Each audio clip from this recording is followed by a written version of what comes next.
This free step-by-step video comes to you directly from Haynes, creators of the world's best repair manuals.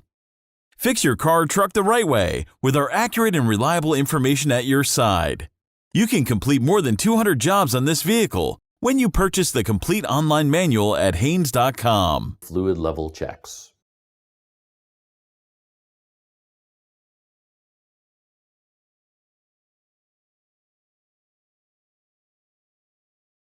Open the door and pull the hood release lever located just above the driver's side kick panel.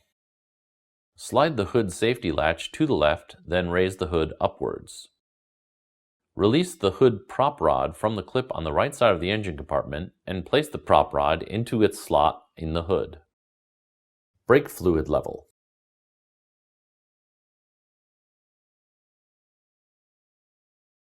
The brake master cylinder reservoir is located on the driver's side of the engine compartment at the firewall.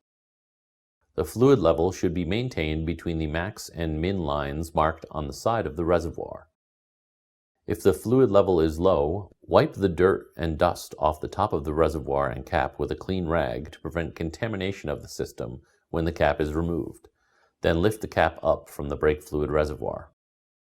While the reservoir cap is off, use a light to check the fluid in the reservoir for contamination. If rust deposits, dirt particles, or water droplets are present, the system should be properly drained, refilled, and bled.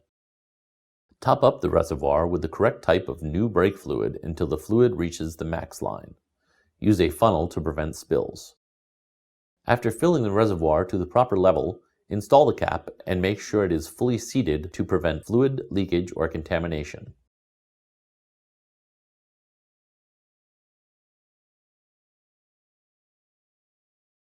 Engine oil level.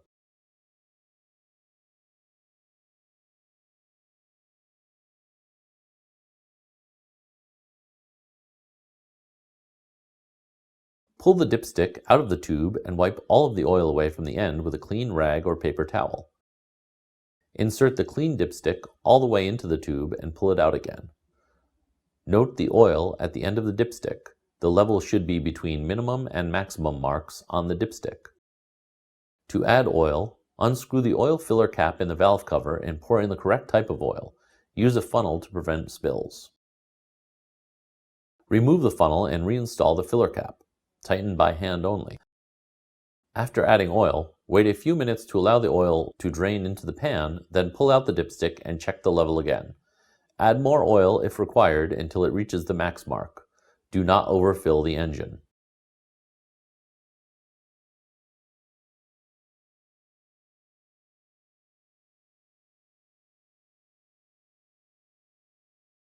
Coolant level.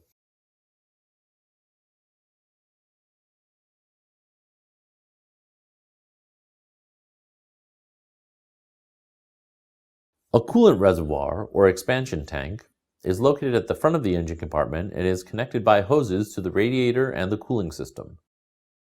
The coolant level will vary with the temperature of the engine. When the engine is cold, the coolant level should be at or slightly above the low mark on the tank. Once the engine has warmed up, the coolant level should be at or near the full mark.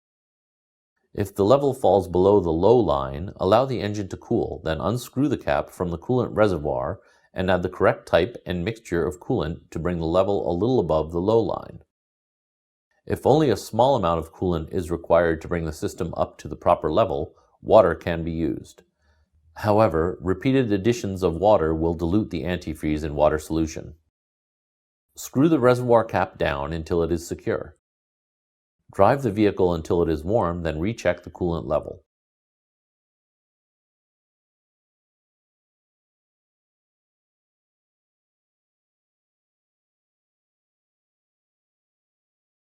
Automatic transaxle fluid level.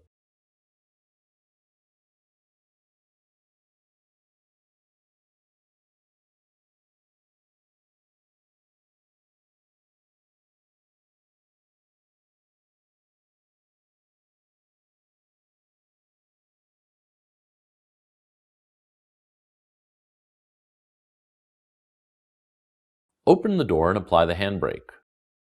Place a floor jack under center of the suspension subframe and raise the vehicle. Then support it with a jack stand placed at the notched reinforced area of the rocker panel seam. On the opposite side, support it with a jack stand placed in the notched reinforced area of the rocker panel seam and remove the floor jack. Place a floor jack under the reinforced area of the rocker panel seam. Raise the front of the vehicle and then support it with a jack stand placed under the rocker panel seam. On the opposite side, place a floor jack under one side of the body just in front of the notched area of the rocker panel flange, then support it with a jack stand placed in the notched area. Place a drain pan under the overflow plug at the bottom of the transaxle fluid pan. With the engine idling, remove the overflow plug from the bottom of the transaxle fluid pan. If the fluid runs out of the hole, allow it to drip until it stops.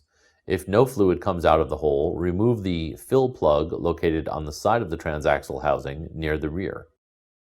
To access the fill plug, remove the inner fender splash shield fasteners and shield on the driver's side. Remove the fill hole plug on the side of the transaxle.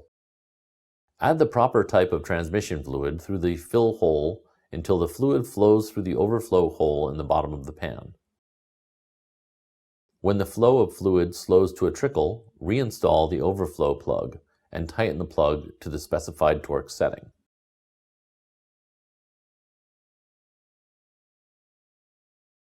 Once the fluid level is correct, turn off the engine and reinstall the fill plug, tightening it to the specified torque setting. Reinstall the inner fender splash shield.